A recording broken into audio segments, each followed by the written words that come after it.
Hare Rama, Rama Rama, Hare Hare. Hare Krishna, Krishna Krishna, Hare Hare, Hare Rama, Rama Rama, Hare Hare. Hare Krishna, Krishna Krishna, Hare Hare, Hare Ram, Ram Ram, Hare Hare. Krishna, Hare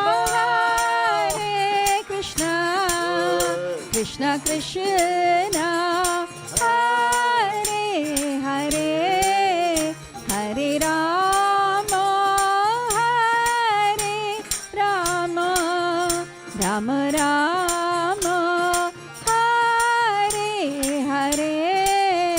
Hare Krishna,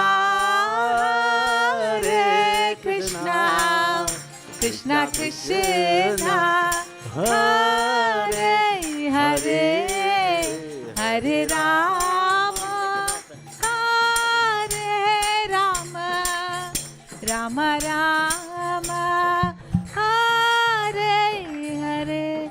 बोलो श्री श्री राधा गोकुलानंद भगवान जी की, श्री श्री सीता राम लक्ष्मण हनुमान जी की, गौरा निताय की, शीला प्रभुपाद की, Guru Maharaj ki.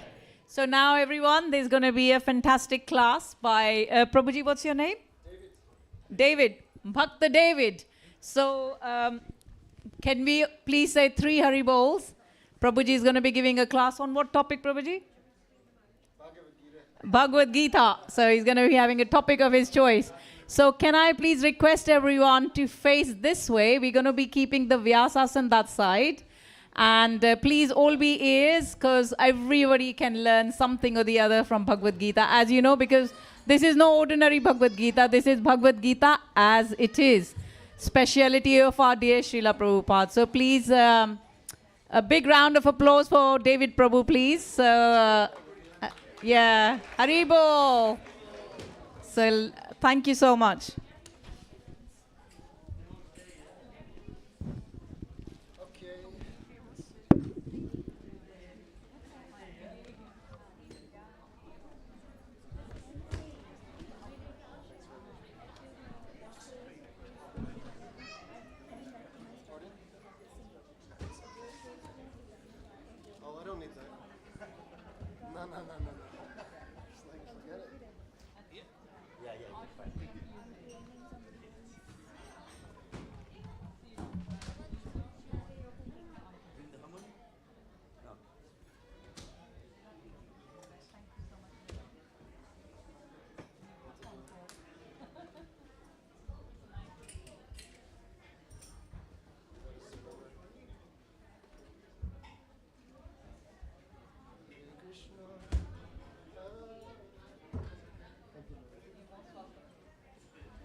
Prema Prabhu, Prema Sankirtan Prabhu, would you mind giving me a Bhagavad Gita off the shelf?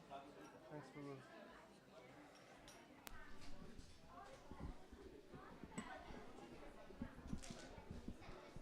Thanks very much.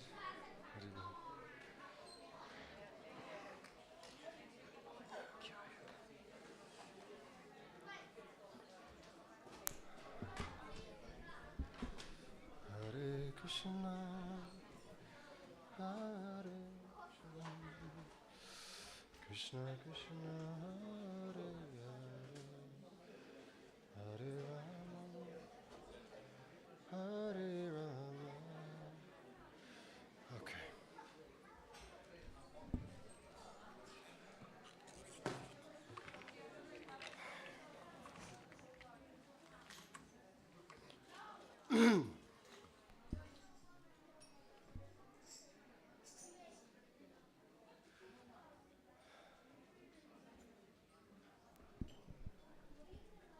Hare Krishna, everybody. So, thank you. So we're going to speak a little bit from Bhagavad Gita for the next 50 minutes or so. And then we'll have Arati at 7 o'clock. And before we get into it, then I'm just going to offer some prayers and sing one song called Jaya Radha Madhava, which is a lovely meditation on Lord Krishna, who is the husband of the goddess of fortune. He is the beloved of the cowherd damsels of Vraj, the holder of Govardhan Hill, the darling boy of Mother Yashoda, and he wanders on the banks of the river Yamuna, playing on his flute. So if you know the song, please join in with me. Of course, we do this kirtan by a call and response fashion. So I'll sing one line and then you, as the congregation, will repeat that line. In this way, call and response.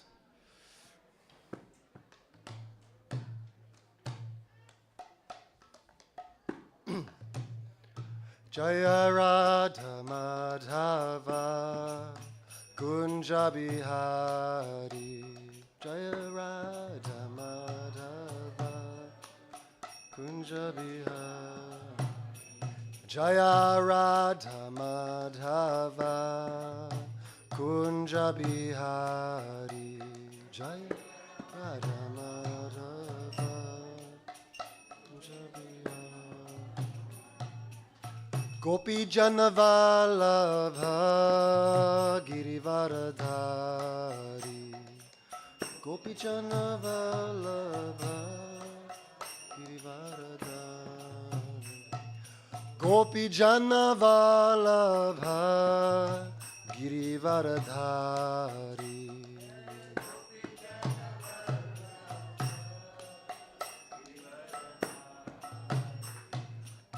Yashodanandana Braja Jana Ranjana,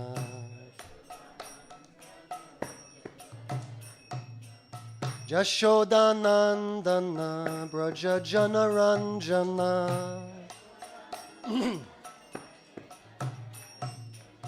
Yamuna Tira Vanachari, Tira Vanachari, Jamuna Tira Vanachari, Vanachari, Jaya Radha Madhava Kunja Bihari, Jaya Radha Madhava,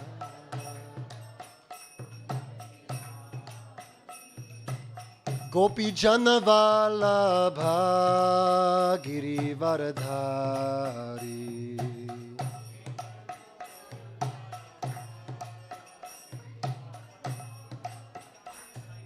Gopi Janavalabha Girivaradhari,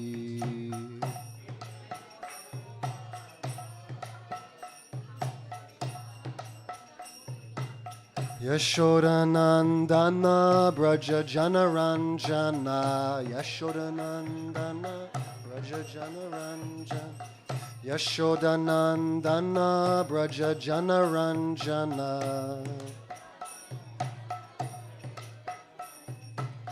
Yashodanandana Braja Jana Ranjana,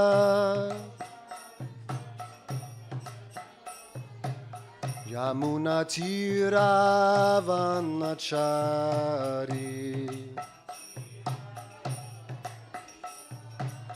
Yamuna Tira Vanachari,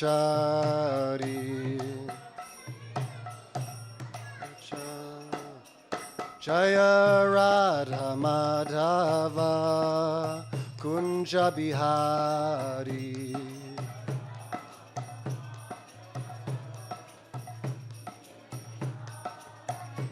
Jaya Radha Madhava Kunja Bihari,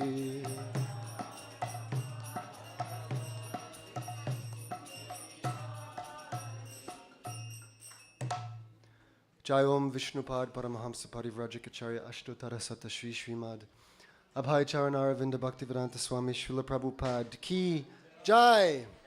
Jai Om Vishnupad Paramahamsa Parivrajikacharya Ashtotara Sata Shri Srimad His Divine Grace Srila Bhaktisiddhanta Sarasvati Goswami Maharaj Prabhupada Ki Jai. Anantakoti Vaishnav Vrinda Ki Jai. Namacharya Srila Haridas Thakur Ki Jai. Prem Se Kaho Shri Krishna Chaitanya Prabhu Nityananda Shri Advaita Gadadhara Shri Vasari Gaura Bhaktivinoda Ki Jai. Shri Shri Radha Krishna Gopa Gopinatha Shamakunda Radhakund Giri Govardhan Ki Jai. Shri Vrindavan Dham Ki, Shri Navadvip Dham Ki, Ganga Mai Ki, Yamuna Mai Ki, Bhakti Devi Ki, Tulasi Devi Ki, Samaveta Bhakta Vrinda Ki Jai. Nitai Gaura Premanandi Hari Hari Bol. All glories to the assembled devotees, Hare Krishna. All glories to the assembled devotees, Hare Krishna. All glories to the assembled devotees, Hare Krishna. All glories unto the lotus feet of Sri Sri Guru Gauranga. All glories to His Divine Grace, Srila A.C. Bhaktivedanta Swami Prabhupada.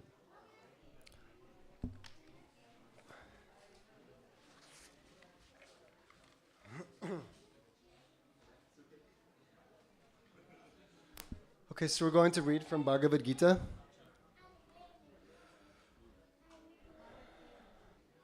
Which is the song of Lord Sri Krishna. Yes, this is a wonderful conversation recorded between Lord Krishna and his devotee. Who was that? Who did Krishna speak it to? Arjuna. Okay. So this Bhagavad Gita appears in the midst of the great epic Mahabharata. Krishna is driving Arjuna's chariot, and Arjuna has asked the Lord to bring the chariot in the midst of both armies, because Arjuna wants to see everybody that has come here determined to have a war. Yes? And he has second thoughts about the wisdom in pursuing this course of action. Yeah? He has serious doubts about whether this is the right thing to do. And so he wants to have a good look at the other side and to see who is it that is hell-bent on this battle, which will ultimately be catastrophic, killing so many thousands of men. So in this way he becomes paralyzed, you can say, with indecision. Yes? Arjuna becomes paralyzed with indecision. He does not know which is the right thing to do. What is the best course of action? And as a consequence of that confusion, that bewilderment, he ultimately, finally, surrenders to Krishna, because he understands that I cannot solve this problem on my own, right? And this example of Arjuna is very relevant for each of us in our lives, practically at every step, because this material world means to face perplexity practically at every moment. We have so many decisions to take, some big, some small, yes? But certainly the cumulative effect of our decisions creates a reality for ourselves that may or may not be good. So we want to make the right decision. We want to take the right course of action. We want to do the best thing. So Arjuna says to Krishna that Karpanya dosho pahatasvabhava prachamitvam dharma samuta cheta. I'm dharma samuta cheta. I'm completely confused about my duty. I don't know whether to go left or right. On one hand, I see that this course of action has to be undertaken. As a kshatriya, then I must engage in this battle. But on the other hand, I only see how great disaster will come of it. Therefore, I'm hesitant, and I don't know which is better. Killing the other side or being killed by them. Even if we win the kingdom, I won't be happy. Even if I die in the battle and go to heaven, I won't be happy. Either way, I will not be happy. I don't see any good as a result of this war, either for myself or for anybody here. And either for those that will be left behind. So many ladies will be widowed. So many children will be fatherless. So in this way, he was completely perplexed, completely bewildered about what to do. In such a condition, it behooves one, it is actually necessary, tad vijnanartam sagurum eva abhigachet. It is necessary to approach a spiritual master who can clear up one's confusion and who can impart vijnan, realized spiritual knowledge. So when we're in this situation of perplexity, when we have problems that we do not know how to solve, then the only solution is to approach a bona fide spiritual master to completely clear up the whole problem. And so that's what Arjuna has done in Bhagavad Gita. And so the whole of Bhagavad Gita is Krishna instructing Arjuna in transcendental knowledge for his enlightenment, so that he can come to the point of understanding what his highest duty is. Right? Because he's confused about his duty. Dharma samutacheta. He's confused about what his responsibility is. So the first thing that he requires is spiritual knowledge in order to understand what his duty is. We have so many duties, right, based on our body, our mind, our situation, our family situation, right? Who we're married to, how many children we have, if we have children, what our occupation is, if our parents are still alive. We have so many obligations. So many people may be depending on us. And sometimes there may be a conflict of duty, right? By pleasing this one, then I have to upset that one. Who to please? So when we understand who we really are and what our ultimate duty is, then it becomes much easier to make a decision for the best, right? So Krishna has to tell Arjuna, has to enlighten him in spiritual knowledge, so that Arjuna comes to the point of realizing that my only duty, first and foremost, is to satisfy the Supreme Lord, Krishna. Each of us is a part and parcel of the Supreme Personality of Godhead, Krishna. As a tiny part, fragmental part of the whole, then we have an eternal responsibility, an eternal duty towards the complete whole. Yeah?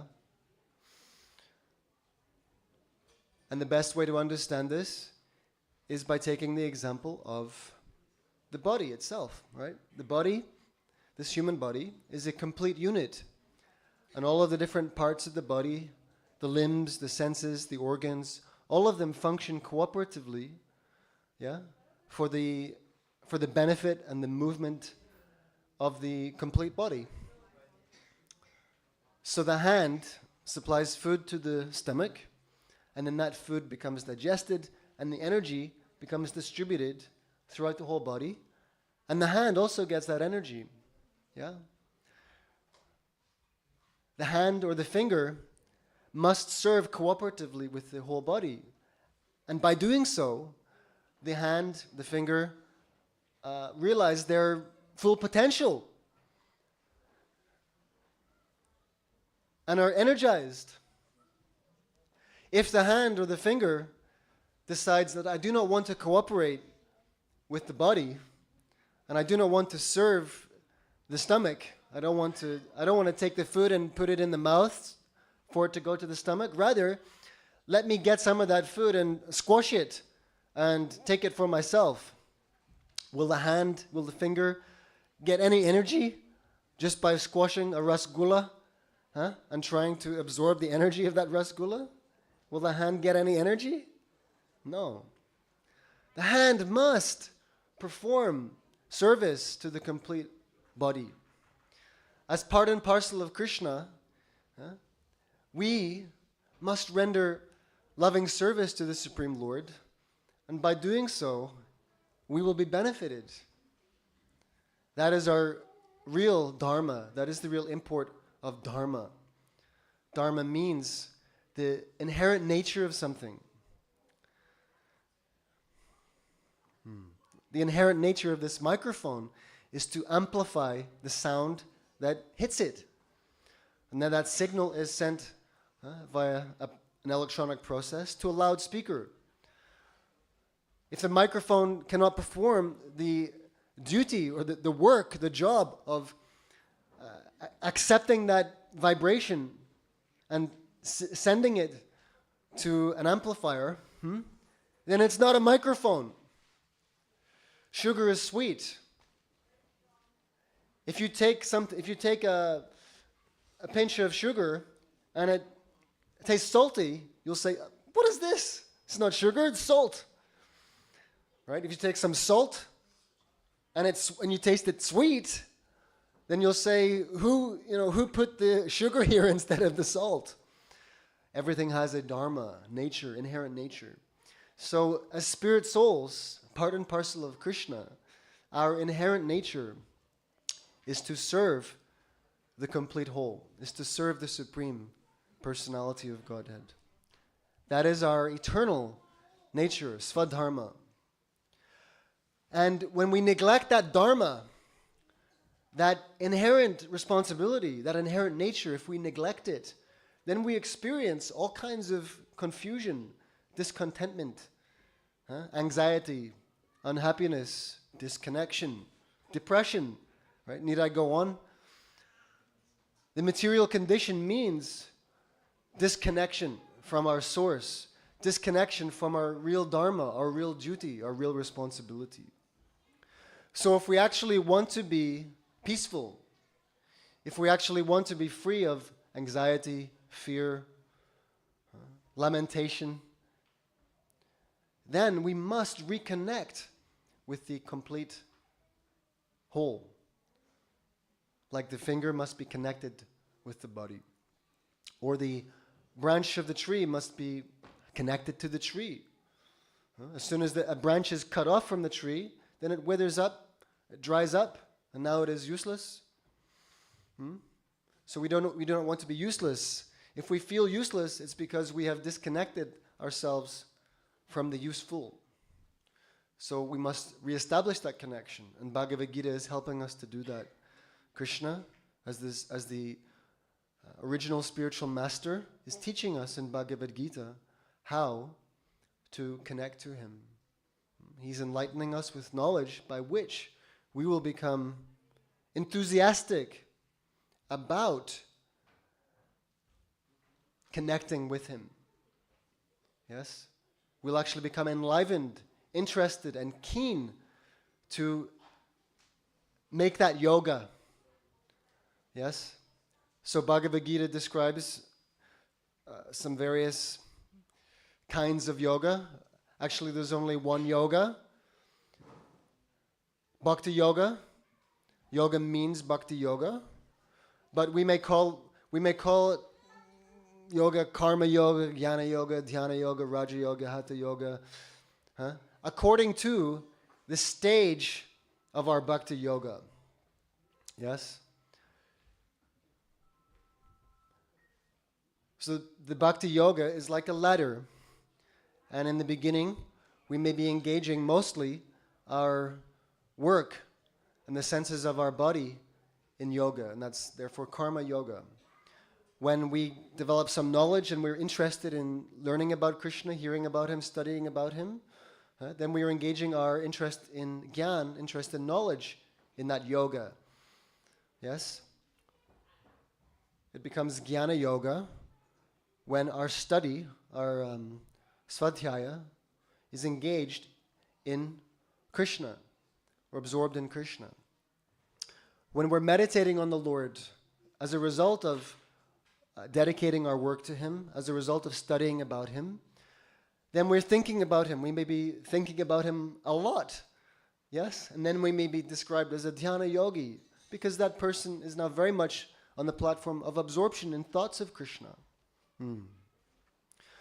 But ultimately, when all of one's work, all of one's knowledge, and all of one's absorption of the mind are engaged in loving service to Krishna, yes, then we can be known as a bhakti yogi. Bhakti yogi. Because really, as Krishna says at the end of the 6th chapter, yoginam api sarvesham madgatena antaratmana. Shraddhavan bhajate yomam sama yuktitamo mataha.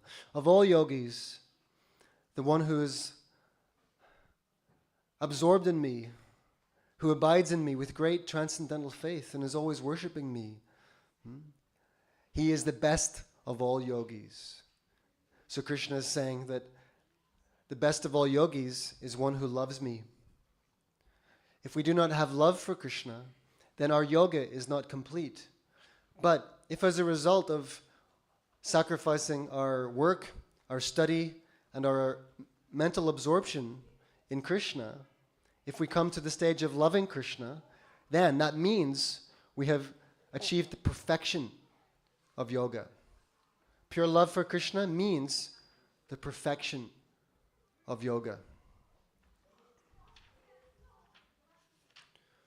Let me just look at that verse. And let's read this verse. So, yes, 647. The Lord says, of all yogis, the one with great faith who always abides in me, who thinks of me within himself, and renders transcendental loving service to me, he is the most intimately united with me in yoga and is the highest of all.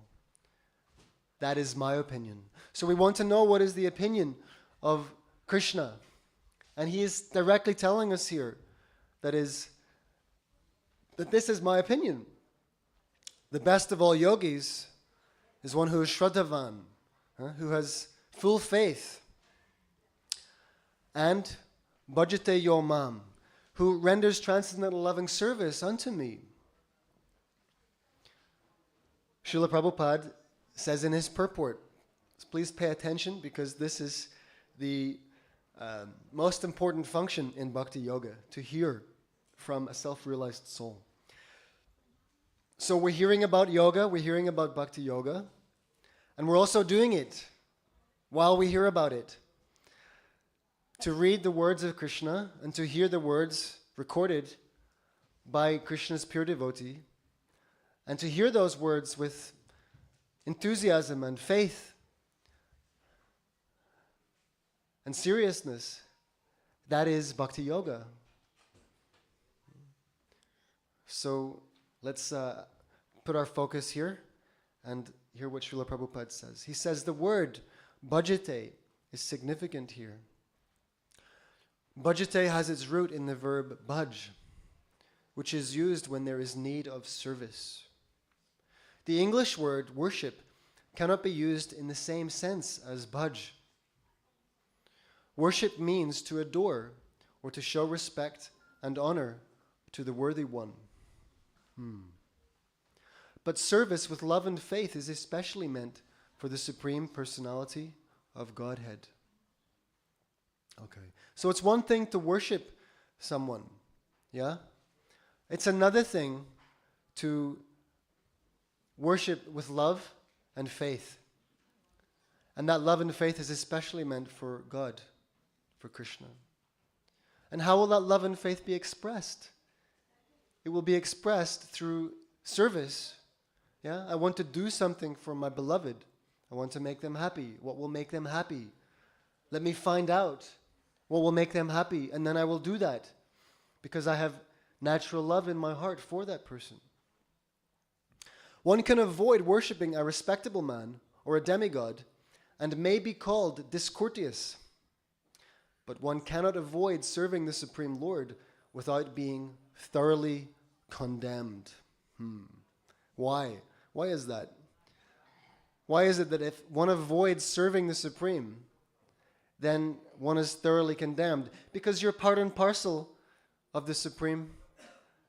The Lord is our source. We come from Him. He says, Jiva Bhuta Sanatana, Mamayvamsho. The living entities in this world are my eternal, fragmental parts. Right? We belong to Krishna. We're His possession. If I say I don't belong to anybody, I'm independent, then that means I'm crazy. I must be crazy. Because I have not created anything in my life that I am, taking advantage of or enjoying. All of that is supplied to me. Yes, I'm not independent. I'm very much dependent on higher power, higher authority. So if I do not recognize that supply agent, of course Krishna is no supply agent, yes, but He is maintaining everybody. If I don't recognize Him as the maintainer of my very life, then I'm in ignorance and I'm ungrateful. So that's worthy of condemnation. I should be shaken up, woken up, and helped to understand what is the source of my life and where my true happiness can actually be found. Every living entity is part and parcel of the Supreme Personality of Godhead. And thus every living entity is intended to serve the Supreme Lord by His own constitution. Right? So we're built like this. Constitution means this is how I'm made, this is how I'm built. We're suffering because we don't know really how we're built and what to do about it. That's why we're suffering. If we want to solve the suffering problem, we have to go back and recognize how it is that I'm made, what I'm made for, and then do that. And then we'll find that we won't be suffering. So failing to do this, failing to serve the Supreme Lord, then the living entity falls down into material consciousness. The Srimad Bhagavatam confirms this as follows. Ya esham purusham sakshad atma prabhavam ishvaram na bhajant yavajanati stanad brashta patantyadha. Anyone who does not render service and neglects his duty unto the primeval Lord, who is the source of all living entities, will certainly fall down from his constitutional position. In this verse, also the word bhajanti is used.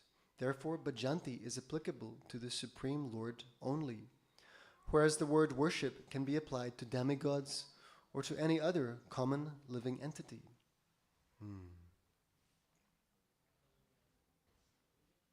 Okay, so Srila Prabhupada is making a distinction here between worship and bhajanti. Yeah? One may worship a football star. One may worship a pop idol. One may worship a great political leader. One may worship a demigod. But the word bhajanti specifically is applicable to the Supreme Lord, because love and faith are really appropriately, necessarily applied to God. So there's another page and a half here. I'm going to read to the end, and what I want you to do is pay close attention, and also, if there is anything that jumps out at you, if there is anything that you find very significant to yourself, if there's anything that you're not sure about, or you have it sparks some curiosity or intrigue in you, then note it mentally or physically, and then we'll discuss that as soon as we've finished reading the purport, okay? The word avajananti used in this verse of Srimad Bhagavatam is also found in the Bhagavad Gita. Avajananti ma mudha, Krishna says, only the fools and rascals deride the Supreme Personality of Godhead, Lord Krishna. Such fools take it upon themselves to write commentaries on the Bhagavad Gita without an attitude of service to the Lord. How foolish. You don't know Krishna, you have no attitude of service towards him, but you have the audacity to write some commentary on his exposition, on Krishna's words. Not possible to understand Krishna or his words without loving him, without rendering service to him. Consequently, they cannot properly distinguish between the word bhajanti and the word worship. The culmination of all kinds of yoga practices lies in bhakti yoga. All other yogas are but means to come to the point of bhakti in bhakti yoga. Yoga actually means bhakti yoga. All other yogas are progressions toward the destination of bhakti yoga. Yeah? This is very important. Yoga is a popular thing in society, but very few people really understand what yoga is and what it means, actually. Okay? Yoga actually means bhakti yoga. All other yogas are progressions toward the destination of bhakti yoga. From the beginning of karma yoga to the end of bhakti yoga is a long way to self-realization. Karma yoga without fruitive results is the beginning of this path. Yes? So that means you're performing some karma. Everyone's doing karma, whether you can help it or not. You're doing some work, either karma or vikarma. And there's a result from that work. Whether we want it or not, a result will be there. When that result is engaged in Krishna service, in yoga, then it becomes karma yoga. And if it's not dedicated to Krishna, then it's just my karma. And I have to enjoy or suffer the result. Okay, so karma yoga without fruitive results is the beginning of this path. When karma yoga increases in knowledge and renunciation, the stage is called jnana yoga. When jnana yoga increases in meditation on the supersoul by different physical processes, and the mind is on him, it is called ashtanga yoga. Okay. So that's the definition of ashtanga yoga. The culmination of ashtanga yoga is when the mind is fully absorbed on the supersoul, which means Krishna in your own heart. Yeah, and everybody has Krishna in their own heart, an expansion of Krishna, known as Paramatma or Antaryami. And he is there within each of us. The goal of yoga is to be able to meet him, see him, hear from him. Yeah? So, when the mind is on him, and there may be different physical processes that aid that progression, right? Specifically known as asana. Yeah, there are 8 stages in the Ashtanga Yoga process. Yama, Niyama, Asana, Pranayama, Pratyahara, Dharana, Dhyan, Samadhi. Yes? The physical processes that are very popular in yoga studios, it's only one preliminary stage. Yeah. The real culmination of that yoga system is to realize the supersoul in your own heart. And when one surpasses the Ashtanga Yoga and comes to the point of the Supreme Personality of Godhead, Krishna, it is called Bhakti Yoga, the culmination. So Bhakti Yoga is the culmination of all stages of yoga. Factually, Bhakti Yoga is the ultimate goal. But to analyze Bhakti Yoga minutely, one has to understand these other yogas. The yogi who is progressive is therefore on the path of eternal good fortune. One who sticks to a particular point and does not make further progress is called by that particular name. Karma yogi, jnana yogi, or dhyana yogi, raja yogi, hatha yogi, etc. Right? So if you're stuck at a particular stage, then that's what you get called. Yeah? And when you progress to the next level, you can be called that. If one is fortunate enough to come to the point of bhakti yoga, it is to be understood that he has surpassed all other yogas. Therefore, to become Krishna conscious is the highest stage of yoga, just as when we speak of Himalayan, we refer to the world's highest mountain, of which the highest peak, Mount Everest, is considered to be the culmination. So bhakti yoga is the Mount Everest of yoga practice.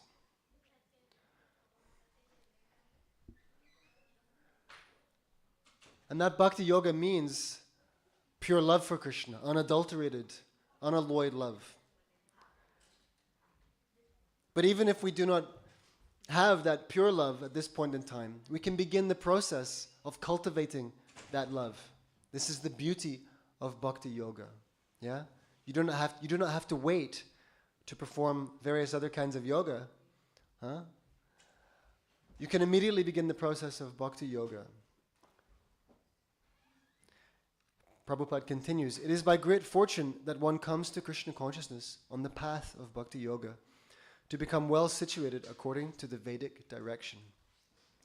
The ideal yogi concentrates his attention on Krishna, who is called Shyamasundara, who is as beautifully colored as a cloud, whose lotus-like face is as effulgent as the sun, whose dress is brilliant with jewels, and whose body is flower garlanded. And this is Lord Shyamasundara Krishna. Illuminating all sides is his gorgeous luster, which is called the Brahma Jyoti. He incarnates in different forms, such as Rama, Nrsimha, Varaha, and Krishna, the Supreme Personality of Godhead. And he descends like a human being as the son of Mother Yashoda, and he is known as Krishna, Govinda, and Vasudeva. He is the perfect child, husband, friend, and master, and he is full with all opulences and transcendental qualities. If one remains fully conscious of these features of the Lord, he is called the highest yogi. So if one remains fully conscious of these different features of the Lord,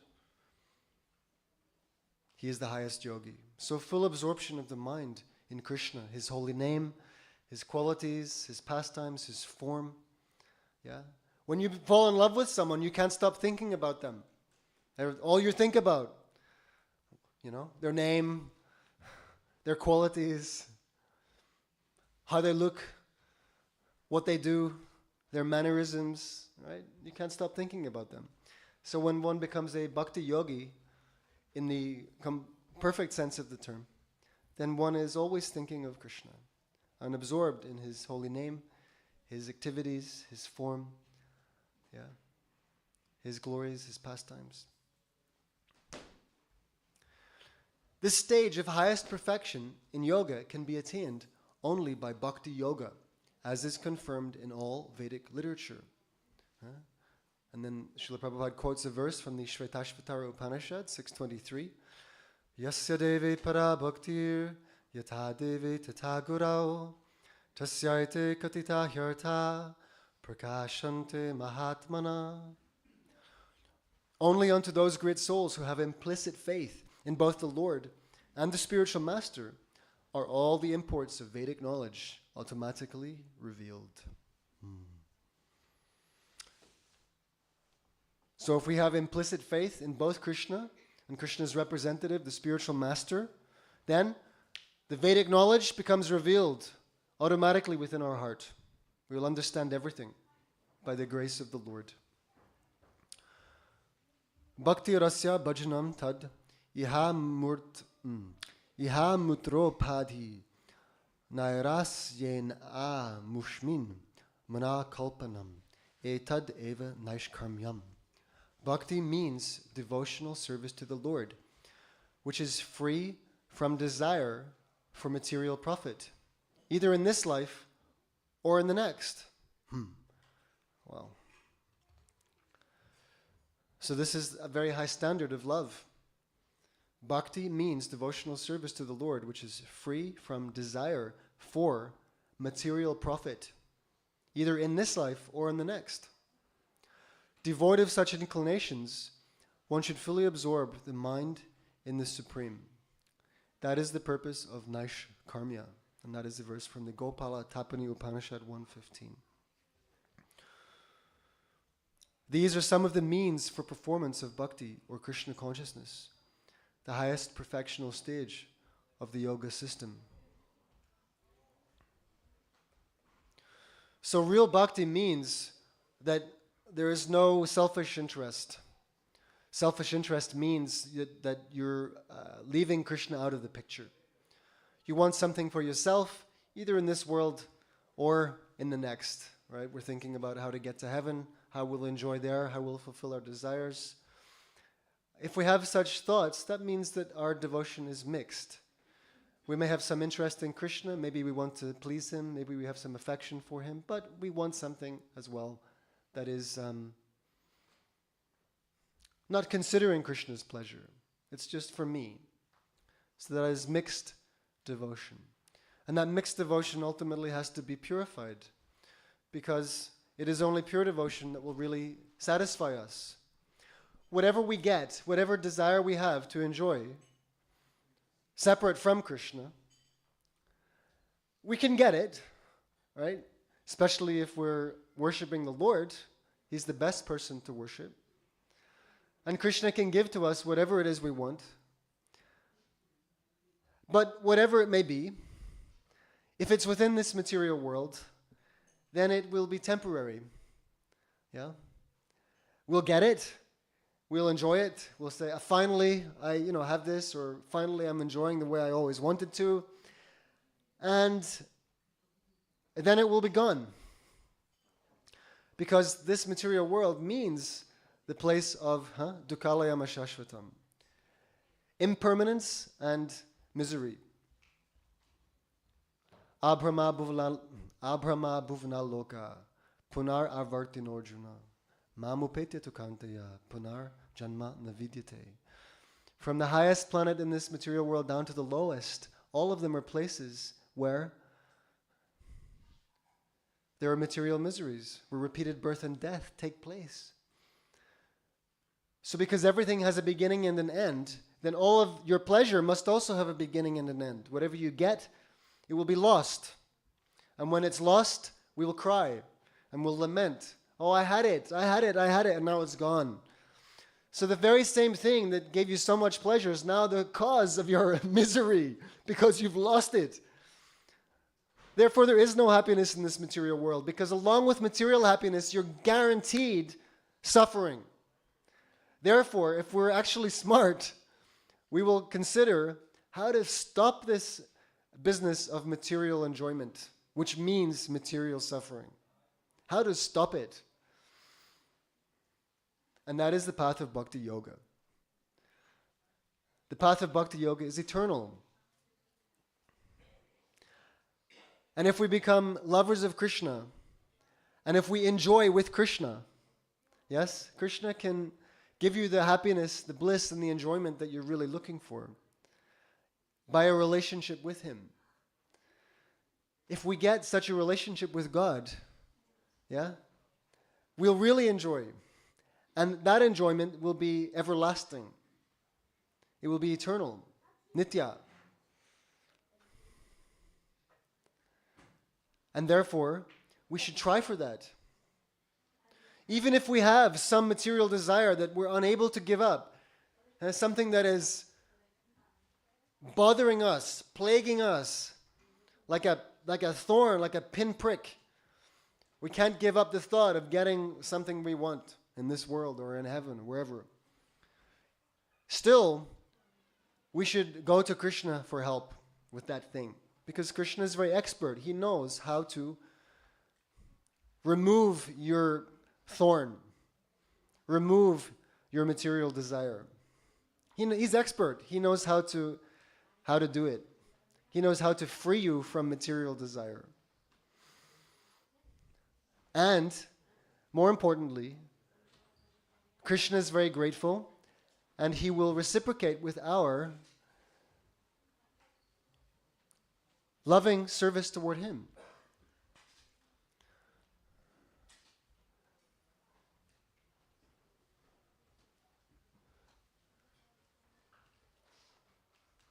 And the nature of service to him is that it is purifying. So in the beginning, we may have some wayward desire, but through the process of bhajan, of rendering loving service to Krishna, we will become purified and enlightened and realize that actually a relationship with the Supreme Lord is all I want and all I need. And that is completely satisfying. Nothing else is required. Simply that loving, devotional relationship with Krishna.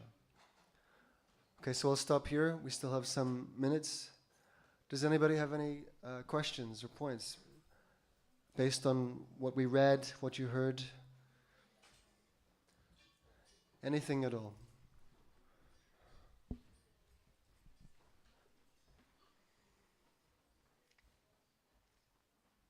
We're all happy, all satisfied. We all know what to do. No doubts, no qualms, no misgivings. Everybody knows exactly now what we're supposed to do, how to do it, and why we should do it. Yeah? Yes. So as you said, all these yogas are one step of the ladder. Hmm. So karma yoga, jnana yoga, bhakti yoga, and so on. Right? Yeah. But that can go and sit in parallel as well, right? It's not like one at a time you are only doing karma yoga, not jnana yoga, right? Ah. Do simultaneously. So Srila Prabhupada says that you're called that thing, karma yogi, jnana yogi, because you're predominantly stuck at that level, or that's where you have landed. That's where you're at now. You may progress, as faster or slower as you go, but that's where you are now. And yes, in one sense, the karma yogi may have some knowledge, huh? The jnani, it's not that the jnana yogi is going to give up, doing some work for Krishna. It's just that they're mostly engaged in jnana yoga. But there may be some karma yoga also happening there. And there may be also some dhyana yoga. They're absorbed in the Lord, thinking of the Lord. But we call it by the name which is most prominent, which is like the majority thing that's there. Like if you have a mixture of yellow sand and black sand, or dark brown sand, but there's a little bit of black sand, mostly yellow sand, and someone says to you, "Hey, what color is this sand?" Yeah, you would say, "Well, it's yellow, but it's not really yellow. There's some black sand there, so we can't really call it yellow." No, it's yellow. Yeah, but there's some black sand, the grains also there. So in the same way, we call the thing according to its primary majority characteristic. Yeah. So a real bhakti yogi is one who is actually graduated to the point of pure love for Krishna. Yeah. Many of us who are on the path of bhakti yoga, trying to serve Krishna through hearing about him, chanting about him, and the other items of devotional service. We may also be classified as karma yogis if the majority of our service is through the dedication of our work. We may also be called jnana yogis if the majority of our service is carried out by study or hearing from the scriptures and being interested to find out all about the Lord. So someone on the path of bhakti yoga can also be called karma yogi or jnana yogi, dhyana yogi. These are all steps on the yoga path. But the complete yoga path is the path of bhakti. So if I'm working 8 hours in the office and 1 hour doing chanting, Yeah. then I'm karma yogi. If while doing your work you're remembering that this is to please Krishna, and the result of that work, the nice results somehow can be engaged in Krishna service, either directly or if I get a paycheck and I'm able to sacrifice some of that paycheck for Krishna's, for the worship of the deity or for the preaching movement, then it's karma yoga. But if I'm just working so I can get some money, so I can, sit back on the couch, watch Netflix, and, get takeaway, then it's not karma yoga. It's just karma. Or vikarma. To make it, to yoga that karma, we have to connect the karma to Krishna through loving service. How to please Krishna? By the dedication of the fruit. And by doing my work nicely. Krishna is giving me this position, this responsibility. Let me do it nicely. Let me be a good doctor. Let me not kill anybody, because of negligence or something, right? Let me do my duty nicely. Whatever it is. Okay? Does anybody have anything? Yes, sir. Yeah. We went through different yogas, karma yoga, Ashtanga yoga.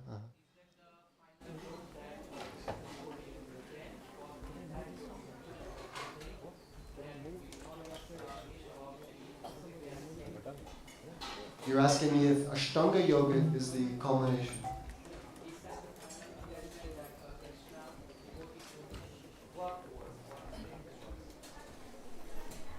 A devotee should work towards a final result, which is, how would you classify it? How would you describe it?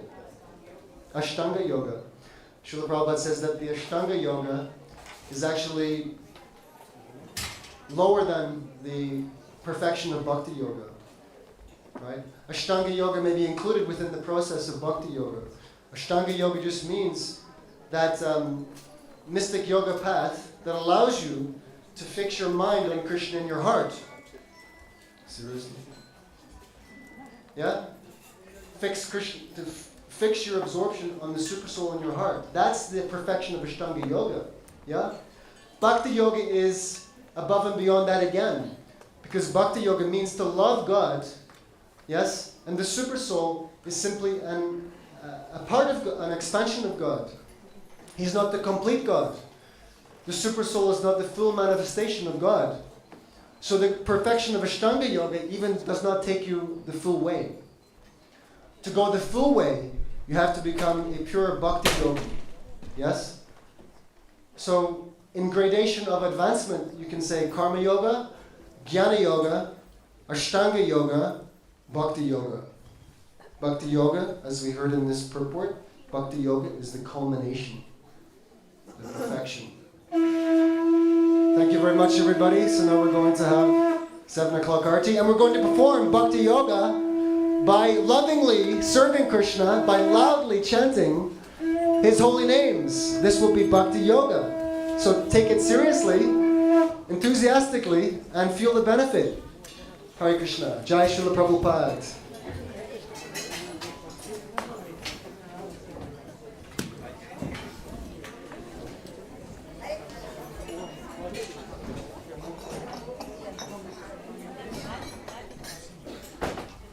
जय श्री राधा गोकुलानंद की जय श्री श्री सीताराम लक्ष्मण हनुमान की जय श्री श्री गौर निताय की जय श्रील प्रभुपाद की जय. So as the Gaur Aarti is being performed, we'll be singing this song that's on the screen. So the lead singer Rama Rupa will sing 1 or 2 lines at a time, and then if you can follow Ram Rup, and then we'll go on to chanting the Hare Krishna Maha Mantra, and as well as singing, we can also join in with the dancing as well. And in this way, this will make complete the Bhakti Yoga process.